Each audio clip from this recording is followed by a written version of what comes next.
भोजन सबको रहे कराए, दान धर्म खूब किए जमकर। दिल में खुशियां नहीं समाए, न्योता देवताओं को दिए थे। राजा हिमांचल अवसर पाए, देवों का सम्मान किए। राजा हिमांचल शीश झुकाए, भोजन चलकर पहले कीजिए। नम्र निवेदन किए जाए, चले सहस उठ करके देवता।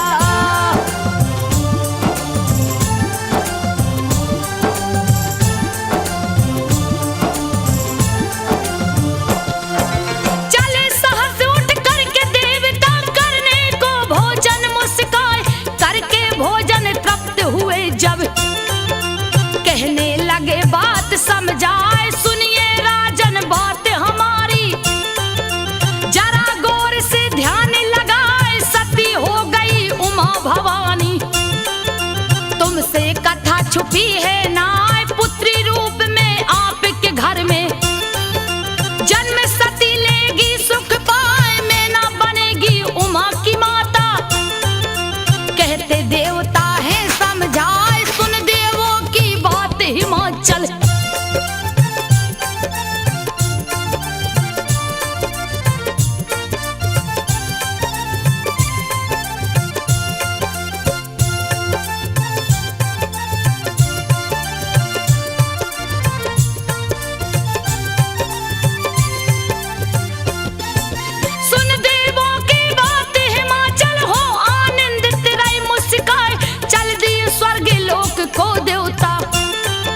राजन को सब बात बताए। शयन कक्ष में गए हिमाचल, मैना बैठी नजर झुकाए। लगे बताने सारी कहानी, मैना रानी को समझाए। सुनकर मगन हो गई मैना, खुशी जिया में नहीं समाए। बीता समय हिमाचल के घर, खुशियां बाजा रही बजाए।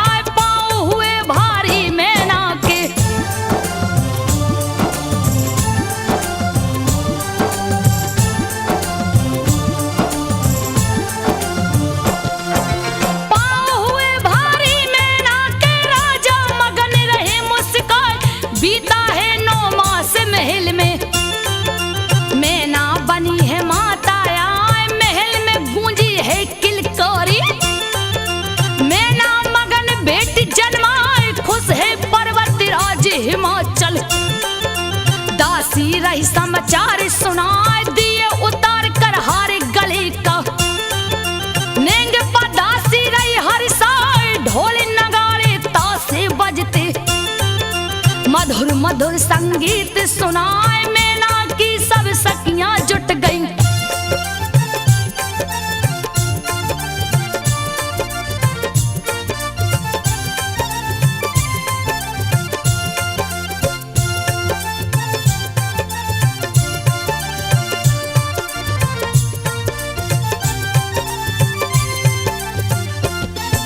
मैना की सब सखियां जुट गई। बिटिया को सब रही दुलराए, देख देख बेटी की सूरत। खुशी जिया में नहीं समाए, नामकरण करने की खातिर। ज्ञानी मुनि गए हैं आए, पार्वती है नाम सुता का। सुनिए राजन ध्यान लगा,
तिलक लगा देना हर साय पाकर आज्ञा राजा जी की।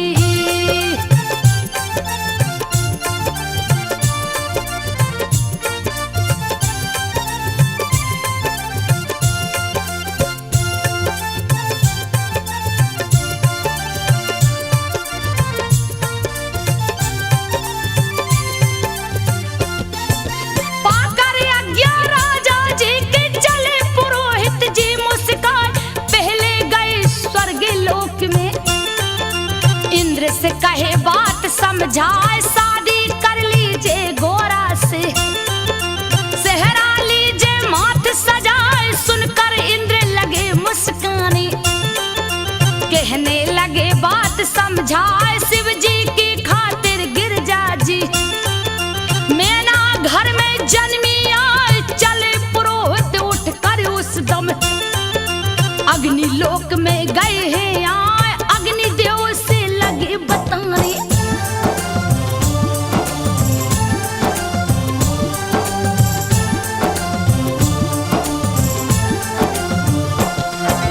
अग्निदेव से लगे बताने आने का कारण समझाए अग्निदेव शिव शंकर जी को।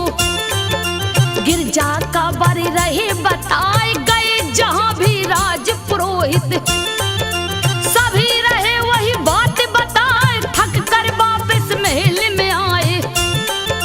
सारी बात कहे समझाए सोच में पड़ गए राजा हिमांचल। सब है विधि का लेख जनाए लिख जो किस्मत में बिटिया के, विधि का लेख टरेगा ना पार्वती को बुला लिए।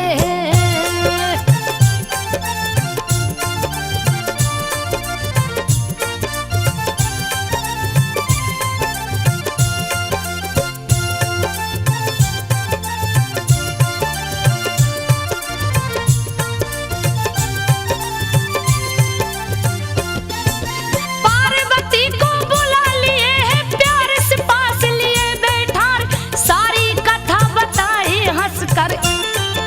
सुनती पार्वती शर्माए तुम ही बता दो बिटिया रानी, कुछ भी नहीं रहा मुझे सुझाए। कान में उठकर पंडित जी के गिरजा ने है दिया बताए सुनकर पार्वती की वाणी। रहे पुरोहित जी मुस्काए कहने लगे हिमांचल जी से, सुनिए राजन ध्यान लगाए शिव शंकर दुनिया के मालिक।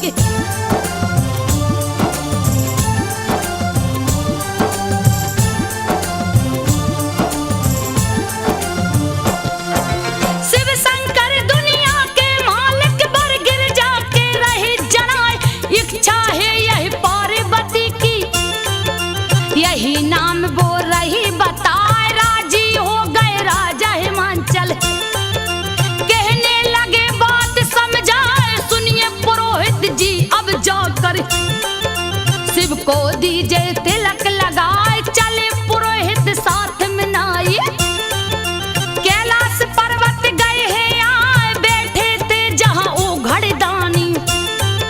पी रहे गांजा धुआं उड़ाए सगरी बदन में भस्म लगी है।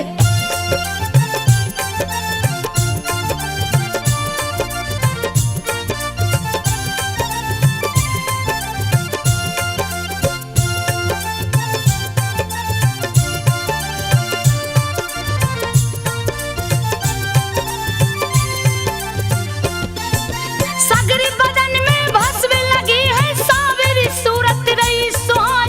बम बम बम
रहो बैठो शांति बनाए, नाई सुन पंडित की बातें, सुनकर रहा बहुत घबराए, नजर पड़ी जब तक भोले की, पूछे पंडित से हर साय कैसे आना हुआ विप्र वर।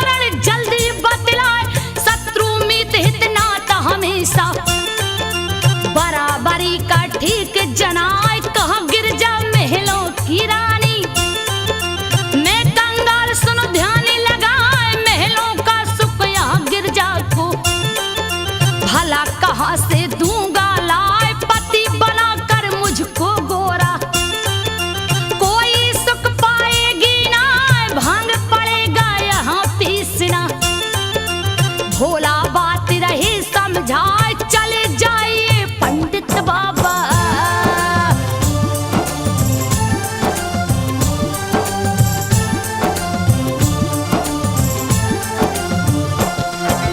चले जाइए पंडित बाबा, भला इसी में रहा जनाज, पर पंडित नहीं बात को माने, भोला रहे बहुत बहकाए, तिलक के बाद कहाँ दक्षिणा, आप दोनों को दूंगा लाए, फिर पंडित बोले कर चोरी, व्यर्थ रहे क्यों बात बनाए, लगे बताने पंडित बाबा, आने का कारण समझाए, पर्वतराज हिमांचल जी की, सुनिए शिव जी ध्यान लगाए, बिटिया पार्वती एक भोली,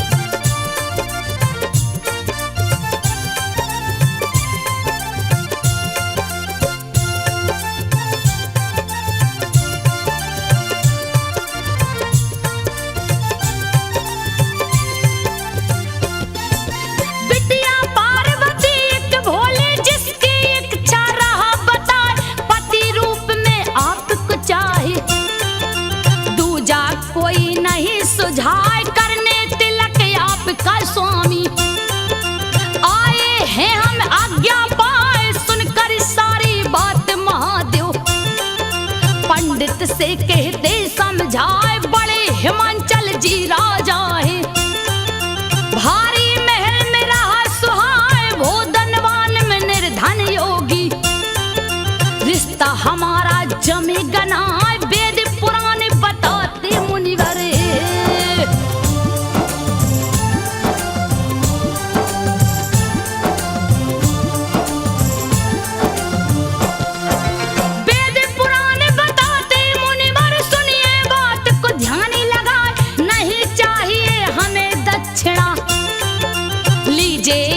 तिलक लगवाए, चुप हो हंसते ओ घड़दानी, पंडित तिलक रहा है लगाए, भस्म उठा कर दिए दक्षिणा, रख लिए बाबा माथे लगाए, एक ऐसा उपहार दिया है, नाई रहा बहुत गुर्रा, फेंक दिया भोले की भस्म को, नाई है रास्ते में जाए, मगर पुरोहित जी घर ले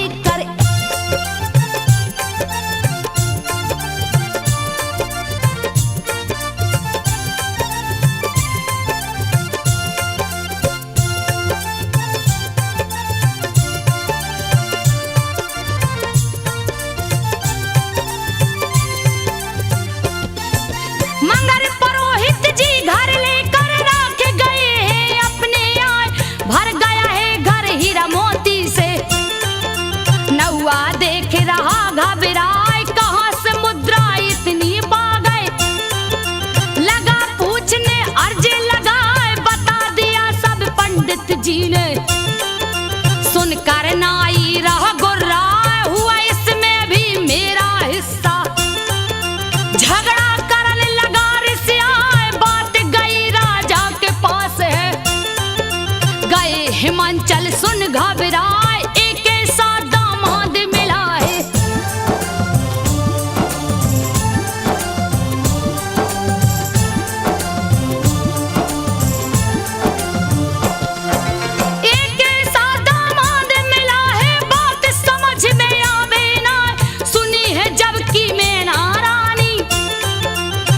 हिंसा बहुते रही दिखाए, घोर अन्याय पुरोहित जी ने।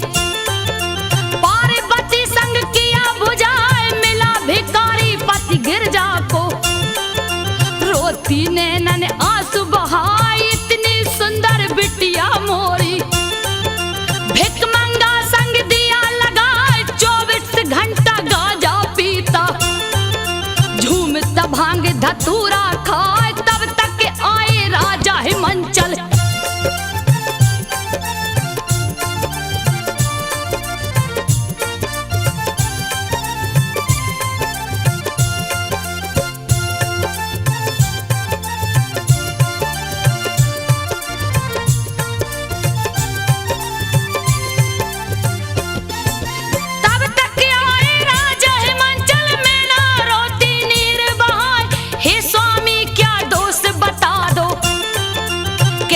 रानी है चिल्लाए, कहते हिमांचल लेख विधि का।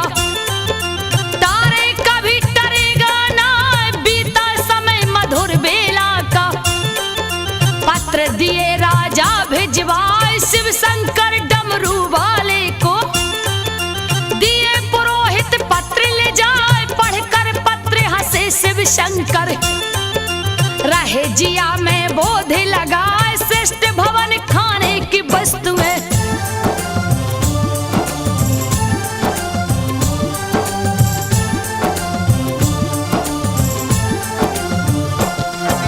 श्रेष्ठ भवन खाने की वस्तुएं, सब सुविधाएं लिए जताए, बस बारातें आने हैं बाकी। पढ़ते शिव जी ध्यान लगाए, है बड़ा गर्व हिमांचल जी को। चल कर लूं जरा थाहे लगाए, कितना राशन भरा महल में। सोच रहे भोला मुस्काए, बूढ़ा बनकर बूढ़े बेल पे। गए हिमांचल नगर में आए, 2 शिष्यों को साथ लिए हैं। डमरू सिंगी धरे बजा, रुक गए जाकर एक बगिया में।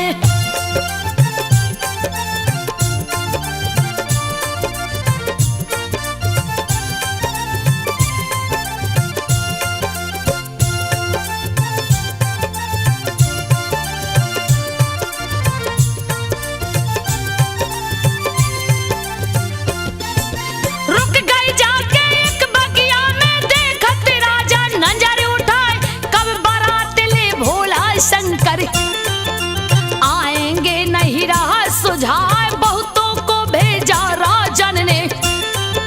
रुकी बारात कहाँ है आए, घूमत दूत बगिया में आया।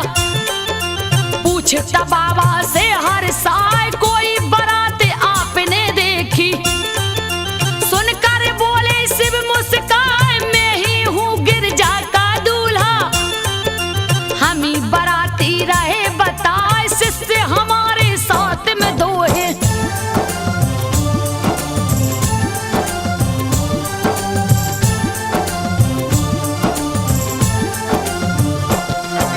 शिष्य हमारे साथ में 2 हैं, और कोई यहाँ आया है ना। गिरजा की सखियां बगिया में घूमत घूमत गई है आए, पूछने लगी है जोगी बाबा। कहीं बारात रुकी है आए, फिर वही बात कहे शिव शंकर। सारी सखी गई गुस्से आए, लगी गालियां शिव को देने। गया है जोगी तू पगलाए, घर बारात बता दोगे तुम। खाना दूंगी तुम्हें खिलाए, एक सखी हंस करके बोली।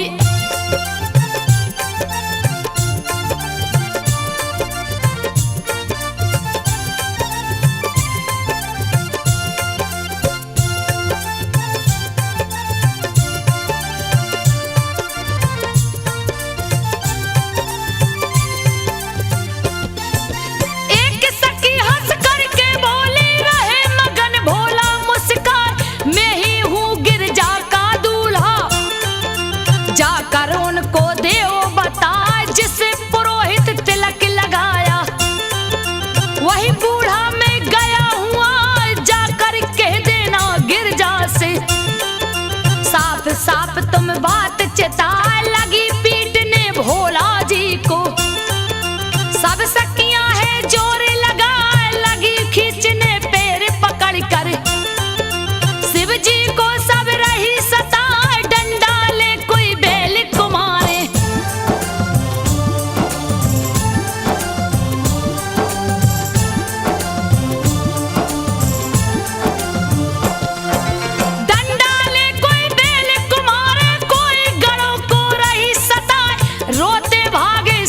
भोला के। फिर बोले शिव जी मुस्काए, सुनो हे गिरजा की सखियों तुम, मजा आ रहा हमको आज लात घूस ससुराल के प्यारे। कहने लगे भोला हर साल जितना चाहो हमें सता लो, बुरा तनिक मानूंगा ना, आगे वापस शिष्य फिर दोनों। नंदी बैल गए हैं आए, शिव जी उन्हें लगे समझाने।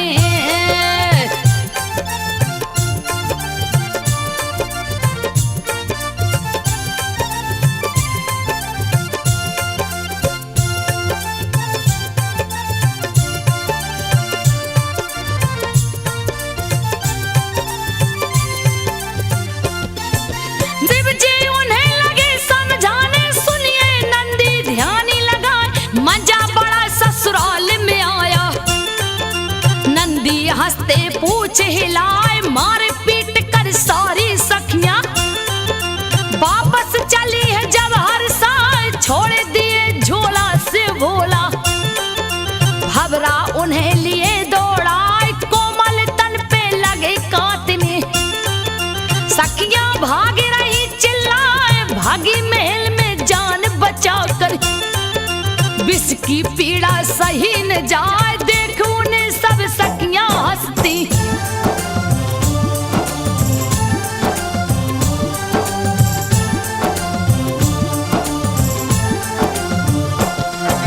देख उन्हें सब सखियां हंसती, पार्वती भी रही मुस्कान। सारा हाल सुनी जब गिरजा, हंसती मुंह पे हाथ लगाए है अड़भंगी शिव शंकर जी। उनकी लीला कहीं न जाए, फिर गिरजा ने छुप कर उनको पीड़ा सारी दिया भगाए। लौट के दूत आए बेचारे, राजा से कहते समझाए, कहीं बारात दिखी नहीं राजन। तब तक सखी गई कि आए, सारी कहानी शिव शंभू की।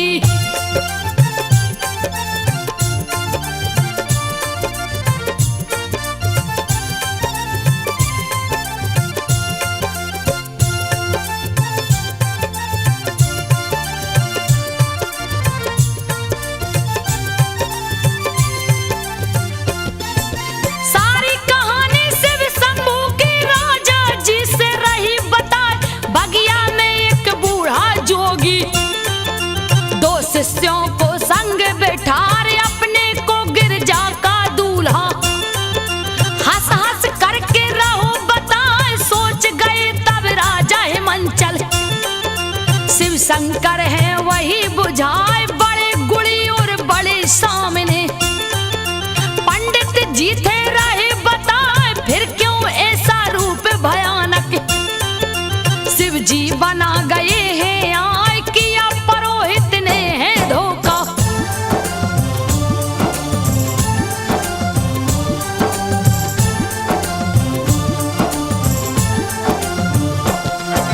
किया पुरोहित ने है धोखा, रहे जिया में बोधे लगाए, पहले घर मालूम जो होता।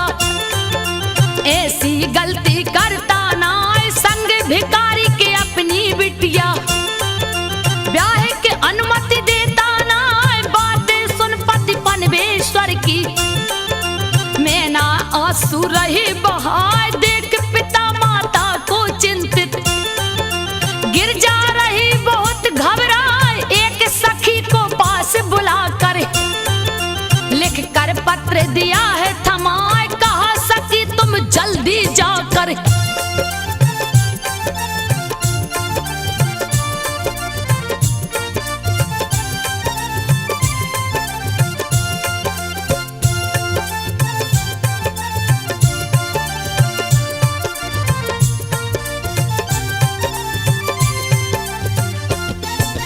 कहा सखी तुम जल्दी जाकर, शिव को दो यह पत्र पढ़ाए।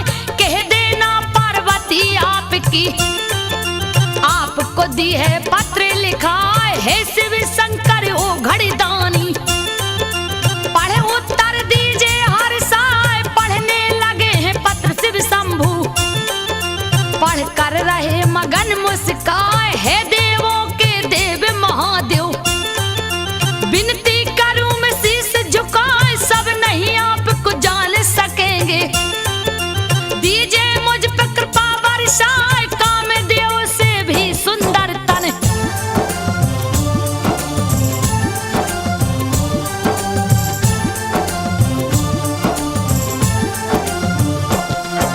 कामदेव से भी सुंदर तन, क्यों उसको है दिए सुझाए, सुंदर दूल्हा बनकर स्वामी।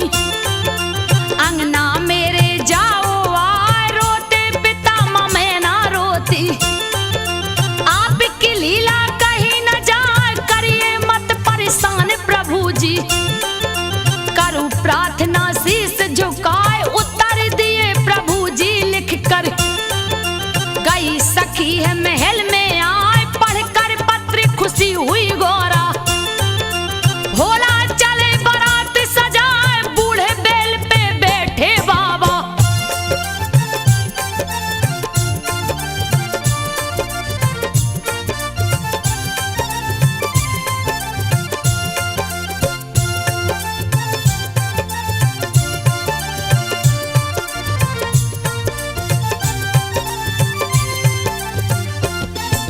बूढ़े बैल पे बैठे बाबा, ठुमका रही बाराती लगाए।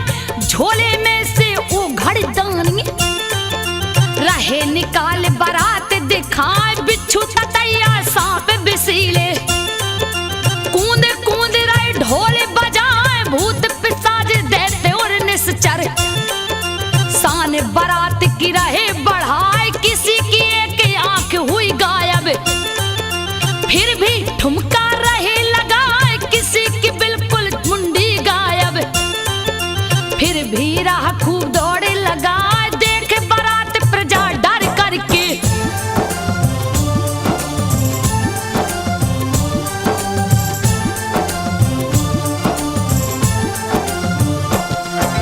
देख बारात प्रजा डर करके छुप गई अपने घरों में जाए। देख के रोती मैं ना रानी, कैसे शादी रहे कराए। गुस्से से धिक्कार रही है, रहे पुरोहित जी समझाए। दुखी है मंचल राजा हो गए, बेटी को गया नरक लिवाए। हो गया घोर अनर्थ ये मुझसे, बहुत जिया रहा घबराए। देख पिता को दुख से पागल, पार्वती रही धीरे धराए। व्रत की चिंता करते हो क्यों,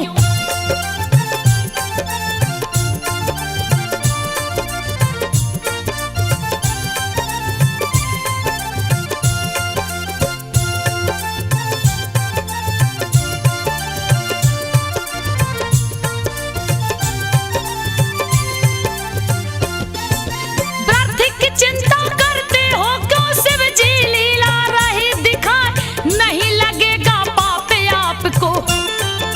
व्रत रहे हो क्यों घबराए, राजा जी के संग संबंधी उनके निकट गए हैं आए। कहने लगे हैं भ्राता पहले, योगी राज को लो आजमाए। कर लो परीक्षा पहले चलकर, नहीं तो भारी धोखा हो जाए। अगर बुराई नहीं कुछ उसमें, कर दो शादी तुम हर साए। चले परीक्षा शिव की लेने,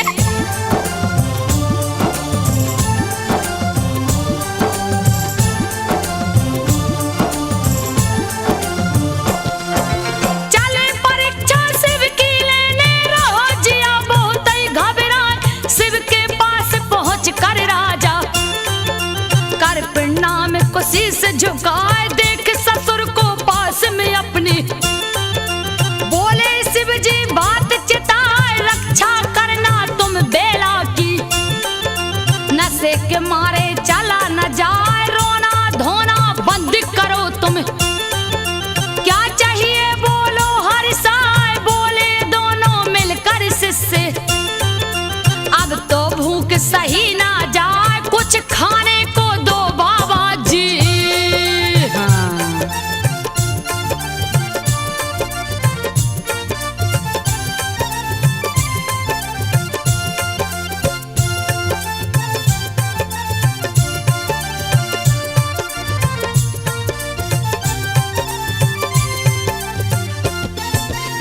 कुछ खाने को दो बाबा जी, नहीं तो प्राण बचेंगे ना।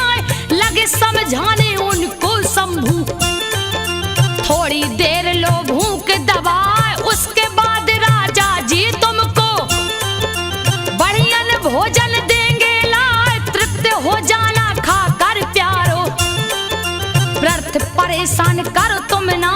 फिर भी रोता शिष्य दुलारे, गुरुवर भूख सही ना जाए। धीर धरो जब ब्याह हमारा, गिरजा से होगा हर साय। धीर धरो जब ब्याह हमारा।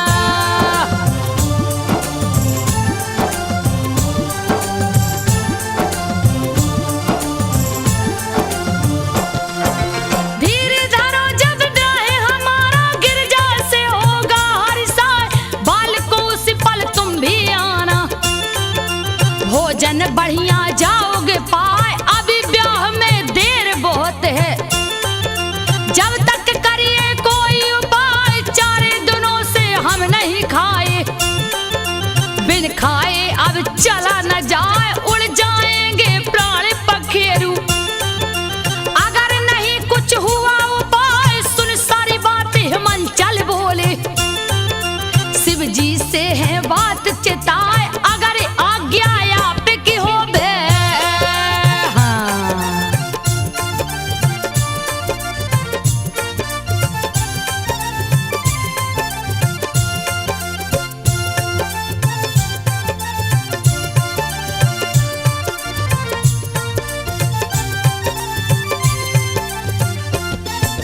अगर आज्ञा आपकी होवे, करते बिनती शीश झुकाए। आपके भूखे शिष्य बैठे, खाना दूं मैं इन्हें खिलाए। रोते हुए वे 2 बालक, राजा जी से बात चिताए। अगर चलेंगे साथ मेरे जन, तभी जाएंगे हम मुस्काए। वरना यूं ही रोते रहेंगे।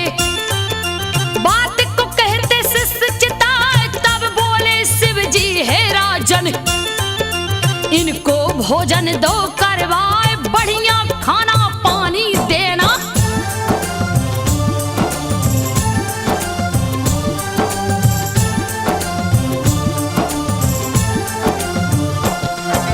बढ़िया खाना पानी देना। अपने हाथों आप ले आए, चले हैं दोनों महल में खाने। राजा जी को साथ लेवाए, खाना खाने बैठे दोनों। खाना आया थारी सजाए, एक ही बार में सारा खाना। खा गए दोनों जी ललचाए, और मंगाई राजा खाना। कहते दोनों बात चिताए, फिर खाना आया दोनों को। दोनों खा गए तुरंत उठाए, और मंगाओ भोजन राजा।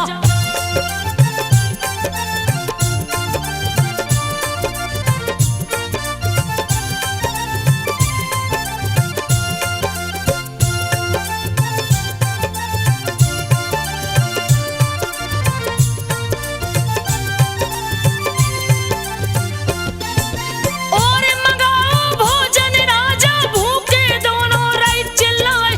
खा गई सारा खाना उनका, राजा देख गए घबराए। पीने लगे पानी मांग के, रहे हिमाचल जी घबराए। खत्म हो गया पानी नगर का, फिर भी प्यासे शिष्य चिल्लाए। कहने लगे कुछ और पिला दो, कच्चा अन्न ये दिखे दिखाए। खा गए दोनों एक ही बार में, देख गए राजा घबराए। पास बुलाकर पंडित जी को,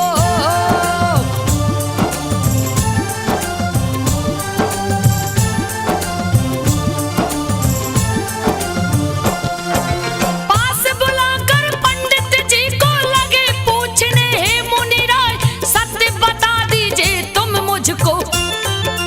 कहने लगे अचरज समझाए, कौन है ये सन्यासी बोलो। मुझे रहा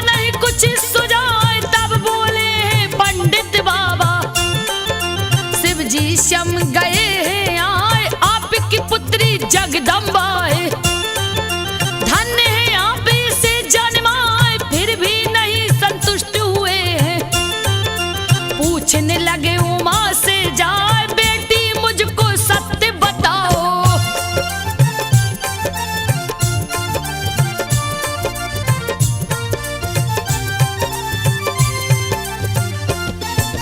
बेटी मुझको सत्य बताओ जोगी कहाँ से गया है आए। हंसने लगे पिता पर अपने उमा भवानी मोह चौराए जब तक प्रकट हुए नारद जी। सुंदर बीड़ा रही बजाए कि अपना में हिमांचल जी ने। मुनिवर को है शीश झुकाए हंस कर लगे बताने नारद। सुनिए राजन ध्यान लगाए यही है तीनों लोक के स्वामी। सारी बात कहे समझाए पति पत्नी तुम धन्य हो दोनों।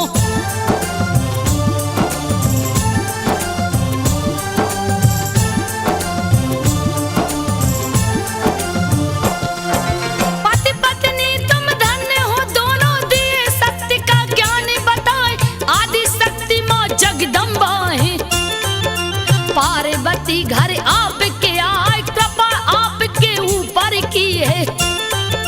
सुनिए राजन ध्यान लगाए चूर हुआ अभिमान तुरंत है।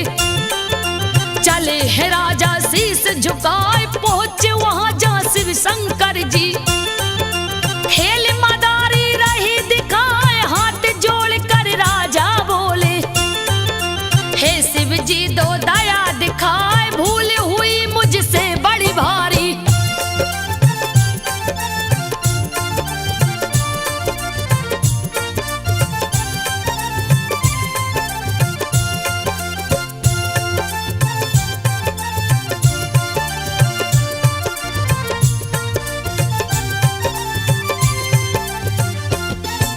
भूल हुई मुझसे बड़ी भारी आपको मैं पहचाना नहीं। लज्जित राजा शिव से बोले। शरणागत को ले उठाए मगन हुए शिव शंकर उस दम। कहने लगे बात समझाए अहंकार हो गया तो तुमको। राजा खड़े हैं मोह लटकाए बोले शंभु मैं खुश हूँ तुम पर। मांगो बर मुझसे हर साए हे भगवान अपराध क्षमा हो। अपना भक्त लो हमें बनाए अब नहीं गलती मुझसे होगी।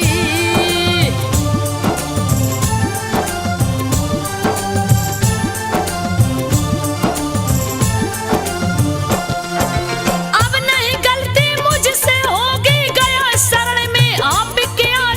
खुश होकर तुम नगर को जाओ। मंडप जाकर ले सजा है ब्याह की शुरू करो तैयारी। ले बारात में रहा हुआ चल दिए राजा नगर को अपने। देखे भारी अचरज खाए खाना पानी सबका जस तस। अपने जगह पे रहा सुहाए चले बारात की अगवानी में। पत्नी सहते रहे मुस्काए इधर बजा कर डमरू भोला।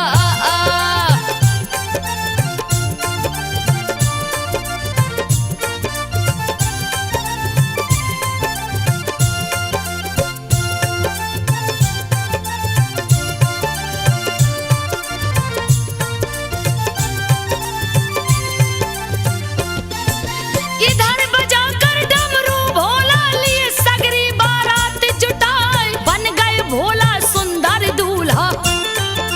बैलों को भी लिया सजाए रूप सुहाना शिव शंकर का। देख के मोहित मन हुई जाए आगे आगे चल भोले बाबा। पीछे सृष्टि रही है आए देखन बारात सब नर नारी। घर के छत पर गए हैं आए एक और ब्रह्मा एक और विष्णु। बीच में शिव शंभु मुस्काए पहुंच बारात है द्वारे पर भी।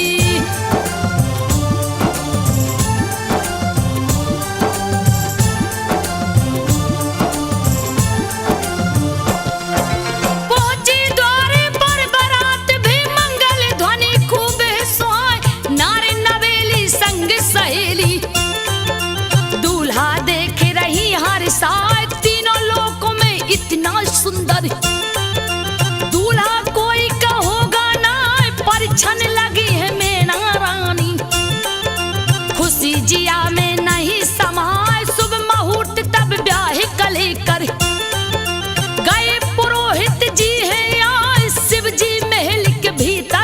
पहुँचे। ब्रह्मा मंत्र रहे हुए गाय सज कर आई पार्वती जी।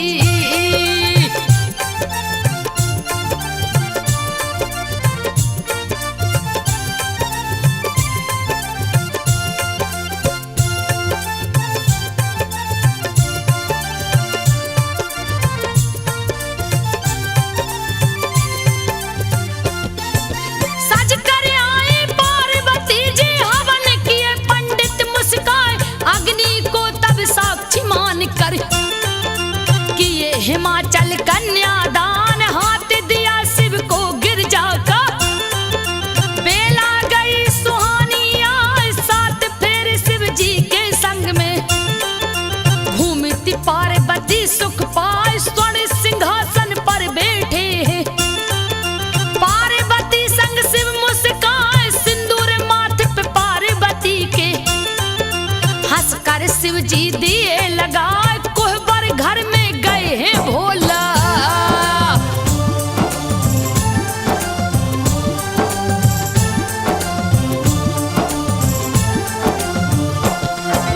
कोहबर घर में गए हैं भोला रीति निभा कर गए हैं आप। दूसरे दिन बारात रुकी है सभी रहे आनंद उठाए। सेवा खूब हिमाचल कर रही रिश्तेदारों का हर साल। तीसरे दिन भी हुई विदाई गई बारात कैलाश में आए। किस्म किस्म के उत्सव होते देवता ठुमका रही लगा। चारों ओर आनंद हो गया कीर्ति शिव की रही है गाय। पीता में लिखता शिव को मना करे। पीता में लिखता शिव को मना करे। श्री चरणों में शीश झुकाए संजो आल्हा रही सुनाए। भक्त